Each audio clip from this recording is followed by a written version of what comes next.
Hey guys, Willie here with W.T.F car reviews, and today we're reviewing the all-new 2026 GMC Acadia Elevation. And a big thanks to Jordan and the rest of the management and staff here at Rivard Buick and GMC in Brandon, Florida for helping make this review possible.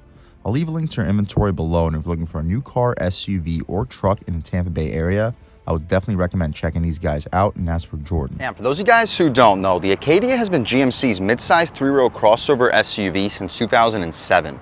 The third generation Acadia that you see here was released for the 2024 model year, and for 2026, the Acadia adds Glacier White Tri-Coat and Riverside Metallic paint colors. A key card is also added for all trim levels, and dropping the Denali Reserve package in favor of the all-new Denali Ultimate. There are 4 trim levels available for the 2026 Acadia. All receive GM's powerful 2.5-liter turbo 4-cylinder, which cranks out 328 horsepower, 326 pound-feet of torque, and available either with front-wheel drive or all-wheel drive, ranging from the $43,000 Elevation that you see here up to the $63,000 all-new Denali Ultimate. However, this specific Elevation that you see here is just about fully loaded with the Black Edition package, Premium package, the Performance suspension, and the Premium paint color, totaling about $6,000 in total options. What else do we get for that money? Let's jump right in. So the Black Appearance package gives us the black badging, black grille, black headlight housing, and all of it looks really good with the silver metallic paint color. Hopefully you can pick up the sparkles here in the Florida sun, with LED fog lights in each corner, panel for the advanced safety features, and a forward-facing camera. That's an appreciated touch for the Elevation trim level. Really good front end styling, and with the Black Appearance package, we get these black 22-inch rims with beefy tires. They are Continental Cross Contact LX all seasons. Dimensions are 275, 45, R22. And with this performance suspension, we'll see how the 45 sidewalls keep the ride quality, but driving it over to this parking lot, the ride quality here felt just about as good as the Denali that we reviewed in this channel for the 2025 model year. We get black trim for the wheel well area, we get black badges for the Acadia in the lower left part of the door, rocker panel side skirts, and 4-door smart access. We get black mirror caps, LED turn signals on them, and an additional camera on the mirror, which helps us out with the 360 and blind spot monitoring on the glass. We get all black trim for the window trim. I'll take a step back. Hopefully you guys can pick up the side profile. Sorry about that, guys. There's a forklift dragging its forks. You can still see him over there in the corner, but side profile, all the black contrast looks really good on this SUV with the black roof rails up top, black window trim, and the wheels. These 22s fill up the wheel wells very, very nicely. The window sticker, let's take a quick look at it for this 2026 Acadia Elevation front-wheel drive. With a sterling metallic paint, after dark interior, 2.5-liter turbo, 8-speed auto transmission, $43,700 for the base price. You guys can pause and take a look at all of the standard features, and it comes really well loaded for the price point. $2,700 for the Black Edition, giving us the grille, badges, emblems, roof rails, and the 22-inch wheels. $1,735 for the Premium package, giving us the 7-passenger seating, the Syntex or Cortex seating surfaces, which feel just like leather, with power seats for the driver and a front passenger with lumbar control. $1,200 the Performance suspension, and $500 the sterling metallic. So $61.25 for the options, totaling us out under $50,000, but after destination sitting at $51,720. 22 combined MPGs, so for a powerful turbocharged power plant in a large 3-row crossover SUV, very solid fuel economy. We get the same rear wheel and tire setup, just a smaller brake caliper being the only difference, push to open gas cap with easy fill. I'd recommend sticking to premium fuel for the turbocharged powertrain. Full LED taillights, turn signals, and reverse lights, black badges, black GMC badge with a little bit of chrome outlining it, and a camera for our digital rear view mirror. We get our LED third brake light, black shark fin style antenna. We mentioned the black badges, trailer hitch. I believe this SUV can tow 5,000 pounds, full rear parking sensing, reverse lights on the bumper with a black contrasted bumper, and aggressive quad exhaust tips. And speaking of the quad exhaust tips, let's fire up this 2.5-liter turbocharged 4-cylinder engine and hear how she sounds.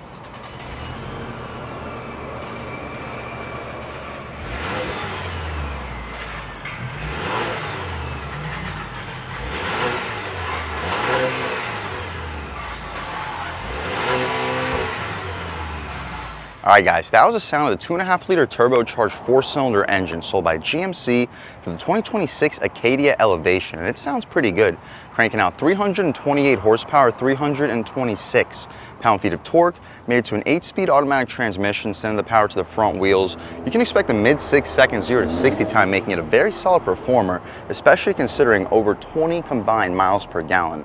The hydraulic struts are also appreciated for the base elevation.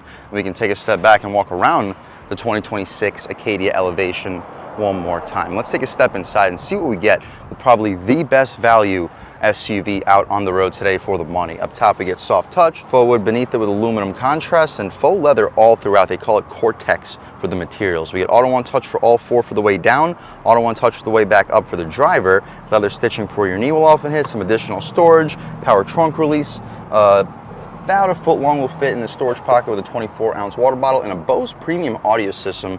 Really appreciated feature. Same with these Cortex seats. They're very comfortable, not perforated or ventilated, but still a thumbs up for a relatively base Acadia. We get lumbar control. You can recline, drop, lift, and slide the seats and the passenger seat.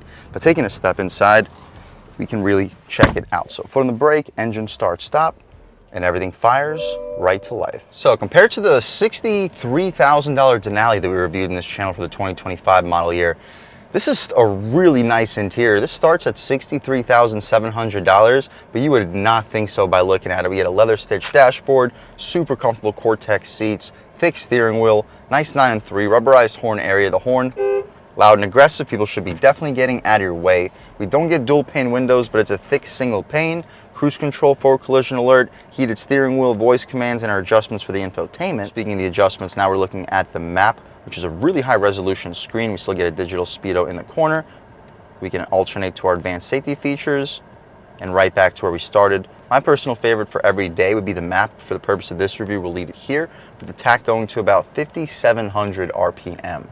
Clock, temperature, date, and time on the left side, gas level in the lower left corner, gear on the right side with the song that's currently playing, an additional temperature icon all the way to the top right. We get a tilt and telescoping steering column. It's not power. The stocks have a nice satisfying click.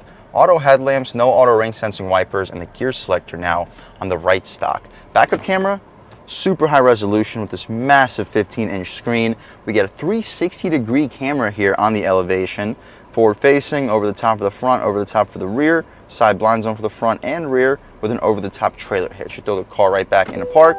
We go right back to our previous screen. Our maps, also an appreciated feature here on a relatively base Elevation. Once it loads up, I'll catch right back with you up. Looks like it has already loaded up. Super high resolution, and the response is perfect. One of, if not the best infotainment screens in the business. We can recenter it. Our home screen, we were just there.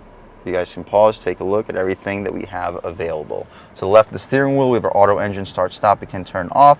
Drive mode selector. Our drive modes include normal, sport, snow, ice, and tow haul. We'll start off in normal, trout, sport, and you see what the differences are. Aluminum button for the electronic parking brake, interior lighting, hood latch release, and hopefully get a good look at the pedals. Aluminum outlining the air vents. We mentioned the stitched dashboard, center bass speaker for the Bose premium audio system. Guys, this is an unbelievably loaded SUV for the money. We don't get ventilated seats, but we do get heated seats, wireless phone charging pad, USB-A and C port. You'll fit 32-ounce water bottles in these cup holders with more of that faux wood trim. Nice soft armrest with stitching. Decent amount of storage. You'll fit probably 7 or 8 iPhones in this top tier, and probably 8 1-liter bottles of soda in the actual center console, with stitched materials for where your knee will often hit, and a ton of storage beneath. I'm not sure if I can angle my camera to pick it up, but you'll fit probably 2 or 3 backpacks underneath this center console. The glove box is also really large. You're fitting 25 plus license plates, probably 3 pairs of shoes, 7, 8 Harry Potter books, with a digital rear view mirror. I mean, what doesn't this SUV have outside of all-wheel drive? But at this price point, you wouldn't expect all-wheel drive, especially considering we have all these options and features. Adjustments for the digital rear view, voice commands, OnStar SOS, interior lights are LED, and the sunglass holder up top. We don't get a panoramic moonroof. There we go. That's the first feature that I can count that we don't have. But saving $10,000, $15,000 compared to the Denali that we reviewed for the 2025 model year, I think this is a no-brainer. This is the model you got to go with. I mean, even fully loaded, we're sitting $10,000 cheaper than that SUV. I'll catch right back with you once I get these seats up. Should have done it earlier. There we go. And we got the third row seat up, so we don't have to worry about that when time comes. But up top, we get more of that soft touch material, faux wood, aluminum contrast, Gucci soft center, and that Core-Tech armrest. Auto one-touch window for the way down, but we got to press and hold for the way back up. Aluminum door handle, Bose premium audio system. You'll fit a foot long with no problem, and a very decent amount of storage for this grab handle area. With leather for your knee will often hit. The second row seats have a little bit of bolstering, captain's chairs, that Core-Tech material. They slide and recline. Legroom, I'm a little bit over 6 feet tall, sitting behind my seat settings. And right now I have about 5 inches of knee room. See if the seat slides back? It does. So now I have like 10 inches, almost a foot of knee room. Headroom, I have like 5-6 inches of it. So if you're under 6'9", 6'10", you'll comfortably sit in the back of the Acadia with no problem. This is easily one of the more spacious mid-size crossover 3-row SUVs. We get a leatherette matte pocket, third zone climate control. That is an unreal feature for this price point. We get cup holders, you'll fit 24, maybe 32 ounce bottles. And the armrests for these seats, they're not super wide, but they are pretty nice and comfortable, with air vents blowing directly into our face, and the interior lights are LED. Guys, I don't love front wheel drive SUVs. I don't love turbocharged 4-cylinders, but under 50,000 bucks, find me a more value packed SUV, I dare you. This thing is loaded with features for the price point. The third row seat, let's see how much space we get back there. Again, I'm a little bit over 6 feet tall, sitting behind my seat settings, and without adjusting the second row, this is as far back as the second row goes. Sure, my knees are starting to touch, but every millimeter that the second row passenger compromises is an additional millimeter of space for my knees. And I'm already more than comfortable enough for long trips back here, but I wouldn't mind it if the second row passenger still compromised a little bit of space. This isn't that much less spacious compared to the Tahoe's third row, with air vents that blow directly into the third row passenger's face, cup holder, a little bit of additional storage, USB-C port, with the same thing on the opposite side. I'll see if these third row seats recline any further. They do not. This is the max recline, but still headroom, I have multiple inches of it, so 6'3", 6'4", you should be able to sit back here. Sure, the second row passenger will have to compromise a little bit of their comfort, but that's definitely not something you're saying with most mid-size crossover 3-row SUVs. Let's take a quick look at the cargo space, see how much space is offered back there, and then take this 2026 Acadia Elevation, fully loaded Elevation, out for a drive. So the power trunk is also appreciated. Cargo space behind the third row is actually pretty spacious. I'll leave a link right over here, show you exactly how much cargo space is back here with the third row up, third row down, and with the second row down. We'll drop the third row for you guys really, really quick. In secret storage, let's take a quick look. A ton of it. You're fitting 2 to 3 carry-on suitcases back here with tie-downs in each corner. No subwoofer for the Bose audio system, but we get additional tweeters in each corner. The button to drop the trunk is right up top. Sounds like they're doing some construction over here. So we'll wrap up the exterior portion of this review. But that's about it for the inside and outside of this loaded 2026 GMC Acadia Elevation front-wheel drive, with just about every option and feature you can possibly want or need, and a sub $50,000 base price. Well, before destination. After destination, we're starting to creep over 50,000 bucks, but still, this is an unbelievably loaded vehicle with solid performance to match. And speaking of the performance, let's take this 2026 GMC Acadia Elevation out for a drive and see what it's got. All right, guys, now we're just about seeing everything we need to see with the inside and outside of the all-new 2026 GMC Acadia Elevation, with the Black Edition package and with the Premium package, with the performance suspension. Let's take it out for a drive and see what it's got. My first impressions, though, the performance suspension does not harshen the ride quality drastically.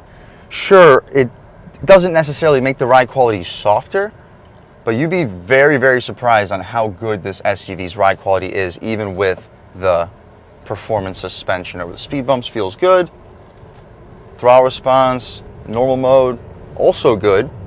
It's not a 2-liter turbo here, it's a 2.5-liter, so there is a little bit more oomph in the bottom end. Brakes feel really good, and the interior is quiet. Over the big bumps, performance suspension stays nice and soft. Let's try it out in sport real quick, try one out off the line. Off the line, we're not gonna brake torque it, but on the gas, whoo! Whoo! There we go, second gear is a stronger gear. It's definitely limiting the torque in first because a lot of power going to just the front wheels. Brakes feel good, throwing it in. There is body roll, but it feels pretty nimble. And once you're already situated, this thing can get up and go. We'll try out a real world turning radius test at pretty high speed. Body roll stays limited. And about third throttle in sport. I mean, it definitely gets up and goes very well. Sure, it may not be the fastest 0 to 60 because of the limited traction, but once you learn how to get those tires to grip, a lot of power here. Watch this. Now we go. Whoo! This thing's got some get up and go. Again, yeah, I'm not a huge fan of turbo 4-cylinders, especially in SUVs that don't have 4-wheel drive. But you put a $43,000 sticker, base price at least, probably $45,000 after destination, on an SUV as loaded as this, I'll start to forgive it for the Turbo 4, especially when it's as powerful as this one that we have here. And the performance suspension, I mean, the ride quality is still surprisingly good, and the handling improves tremendously. Sure, it's not a sports car by any means, but that was a high-speed corner, and this thing handled it with no problem. We can take it out of sport mode. Hopefully you guys get a good idea of the performance in this SUV. Back in normal mode, we can take a step out onto this multiple lane highway and open her up a little bit more, but without our foot to the floor. Just daily acceleration, about halfway, strong. Very strong. And now at highway speeds, listen. You are starting to hear a little bit of wind noise, but I don't hear any road noise. And sure, the wind noise that you do hear, minimal at most. And you turn up these Bose speakers, which again, it's insane that they put Bose speakers in a base elevation. But you crank up these Bose speakers, you're not going to hear wind noise, road noise, any noise. Good turning radius, about half throttle, good power. I mean, if you're looking for a powerful, reasonably efficient, and loaded and spacious 3-row SUV that can comfortably sit 7 full-size adults, but you don't want to pay over $50,000, this is easily one of, if not the best SUV choices to go with. Do I wish there was all-wheel drive? Yes, it is an option. Pay an extra couple $1,000, you can get it with all-wheel drive. What you can't do is get this with a naturally aspirated 6-cylinder engine anymore. I did like the 3.6-liter V6 quite a bit from the previous generation, but I'm not going to sit here and pretend like this powertrain doesn't feel stronger at any RPM. And the 3.6 V6, let's not pretend like that was the most reliable powertrain that GM had in their lineup anyway, so you're not really making that big of a compromise here, and especially for the price point. No, the Denali that we reviewed in this channel that was pushing $65,000 almost, not necessarily the best value SUV considering the powertrain, but under $50,000, if you're looking for something loaded, comfortable, good looking, and spacious, I would 1000% recommend checking out the 2026 Acadia and load it up. Throw the premium package in it, throw the performance suspension, and throw in the black edition. You're still sitting under $50,000, and every one of those packages increase the value, in my opinion, of this SUV. And a big thanks to Jordan and the rest of the management and staff here at Rivard Buick and GMC in Tampa, Florida for helping make this review possible.